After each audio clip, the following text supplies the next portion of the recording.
योगा सिर्फ आसन नहीं है, ये आपकी बॉडी, ब्रेथ, माइंड और कॉन्शियसनेस, इन चारों को एक सिंक में लाने की तकनीक है। एक एंशिएंट सिस्टम जो 5000 साल पहले नहीं बल्कि उससे भी पुराने काल में जन्मा था, यानी सिंधु सरस्वती सभ्यता से भी पहले।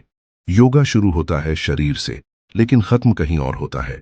योग का मतलब है यूनियन, यानी खुद से जुड़ना। योग आसन शरीर को खोलते हैं, गहरी सांस माइंड को खोलती है, और ध्यान कॉन्शियसनेस को। जब आप योग करते हैं तब शरीर में तीन चीजें होती हैं: nervous system reset, hormones balance और ब्रेन वेव्स स्लो। आपकी बॉडी फाइट मोड से हीलिंग मोड में चली जाती है। Deep controlled breathing vagus nerve को एक्टिवेट करती है, जो बॉडी के हर ऑर्गन को काल्मिंग सिग्नल्स भेजती है, जिससे हार्ट रेट स्लो हो जाती है, ब्लड प्रेशर कम हो जाता है, एंग्जाइटी कम और क्लैरिटी बढ़ती है।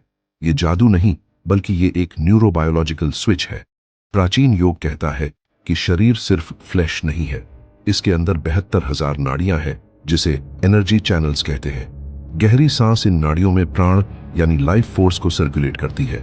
साइंस इसे नहीं माप सकता, लेकिन EEG, HRV और ब्रेथ हीट मैपिंग बताती है कि मेडिटेशन के दौरान शरीर हीट जनरेट करता है। हिमालय के योगीज -20 डिग्री सेल्सियस में भी बिना कपड़ों के बैठते हैं। इसका कारण भी यही है। योगा आपकी इम्यूनिटी को 4 से 7 गुना बढ़ा देता है, डाइजेशन सुपर क्विक बनाता है, डीप स्लीप क्वालिटी ट्रिपल कर देता है, एंग्जाइटी और डिप्रेशन को 40 से 60% तक कम करता है, स्किन ग्लो और एजिंग स्लो करता है, और दिमाग को ज्यादा ऑक्सीजन देता है। मूल योग की शुरुआत आदियोगी महादेव से हुई थी। कहते हैं उन्होंने 84 लाख आसनों का ज्ञान सप्तर्षियों को दिया था।